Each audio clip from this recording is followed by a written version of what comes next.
एक बार एक जवान लड़का गौतम बुद्ध के पास आया और कहा, बुद्ध, मेरे मन में इतने अश्लील विचार क्यों आते हैं? मेरे मन में अक्सर काम वासना के विचार चलते रहते हैं, जिनके बारे में सोच सोच कर मैं अपना बहुत सा समय और ऊर्जा बर्बाद कर देता हूं। इसकी वजह से मैं शांत नहीं रहता और हमेशा ही विपरीत लिंग के प्रति आकर्षण महसूस करता हूं।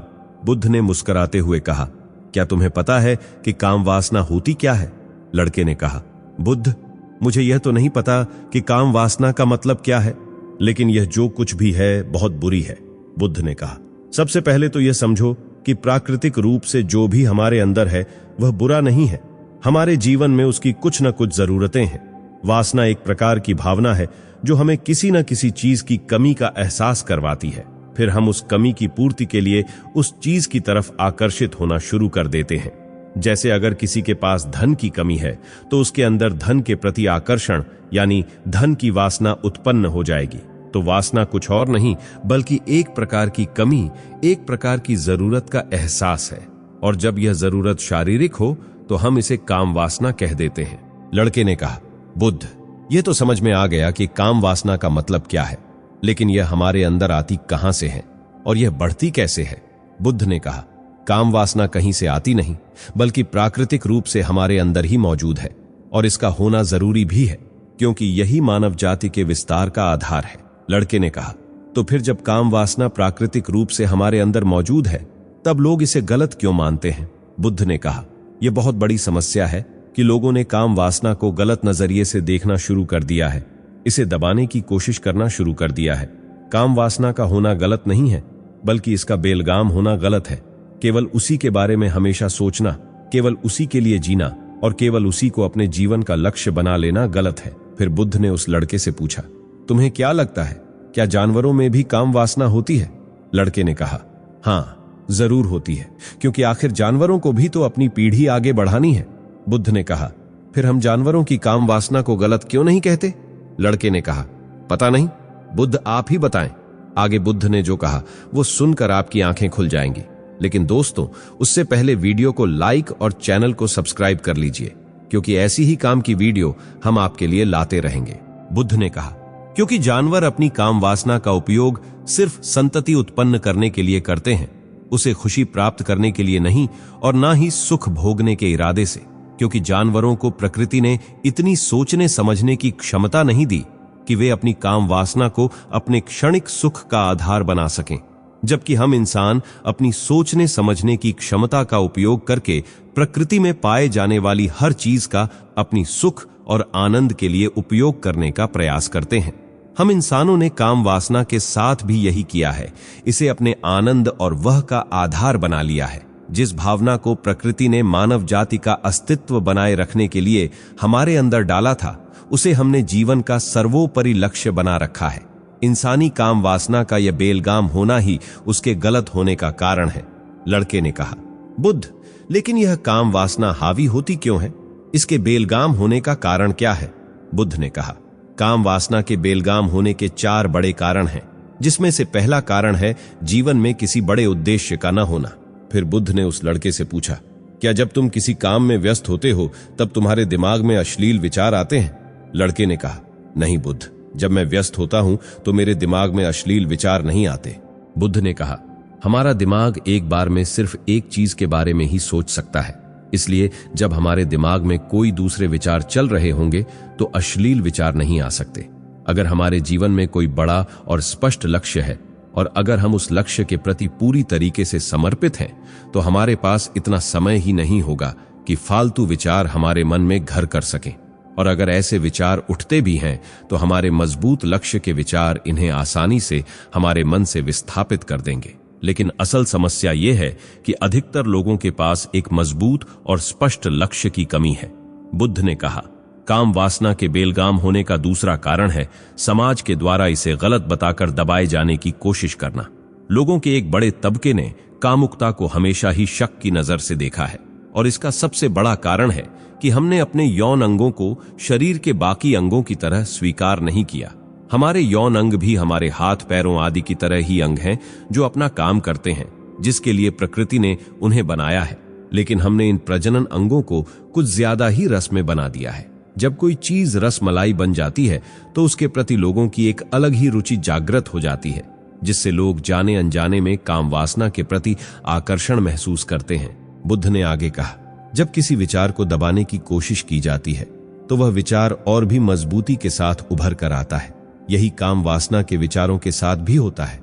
यदि मैं तुमसे कहूं कि आम के बारे में मत सोचो तो तुम्हारे मन में पहला चित्र किस चीज का आएगा? लड़के ने कहा, बुद्ध, मेरे मन में पहला चित्र आम का ही आया।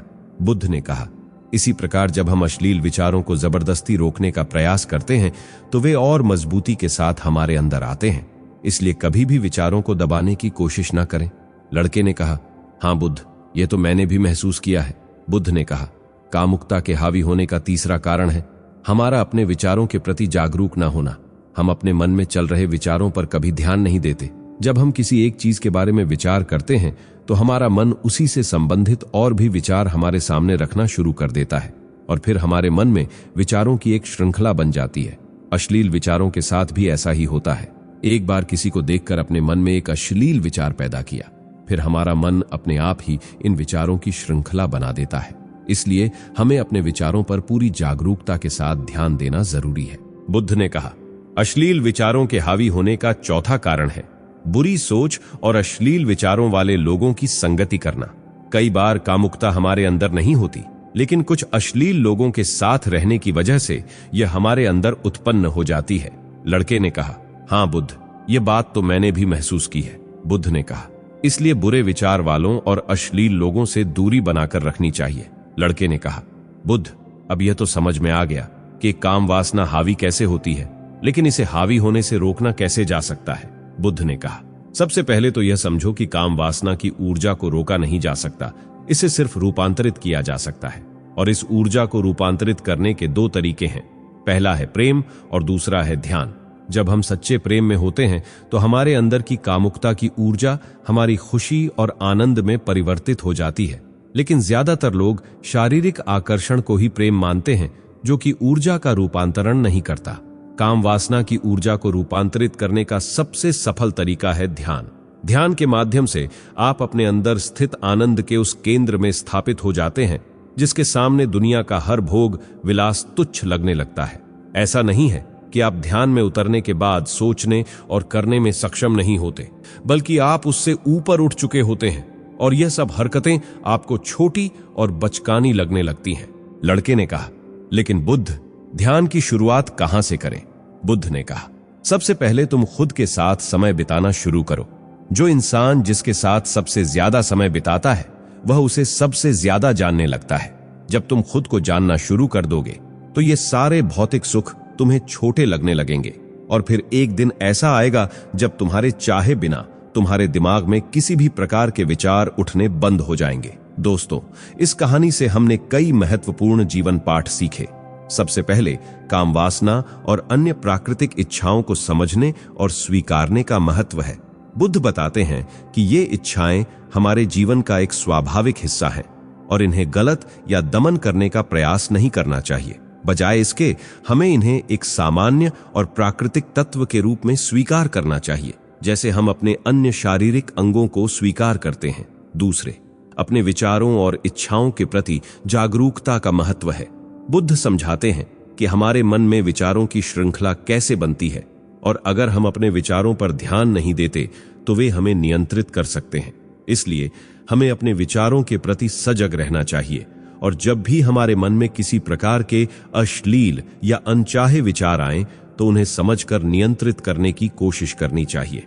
तीसरे, समाज और संगति का प्रभाव हमारे विचारों और भावनाओं पर पड़ता है।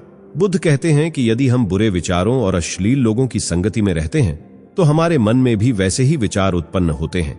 इसलिए हमें ध्यान रखना चाहिए कि हम किसके साथ समय बिता रहे हैं और हमारे आसपास का वातावरण कैसा है।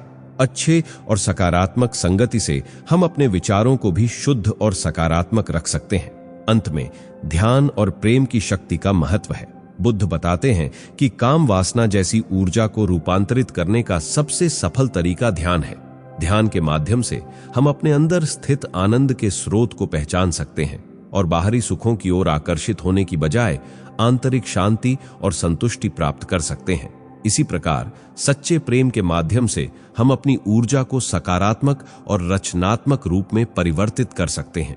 इस प्रकार यह कहानी हमें सिखाती है कि आत्म जागरूकता, संगति का चयन और ध्यान तथा प्रेम की शक्ति के माध्यम से हम अपने विचारों और भावनाओं को नियंत्रित कर सकते हैं। आज के समय में सभी काम से ग्रसित हैं। आपके दोस्त भी इसी दुविधा से गुजर रहे होंगे। आपसे हाथ जोड़ के रिक्वेस्ट है कि इस वीडियो को उनके साथ जरूर शेयर कीजिएगा। अगर हम नहीं समझेंगे तो कौन समझेगा?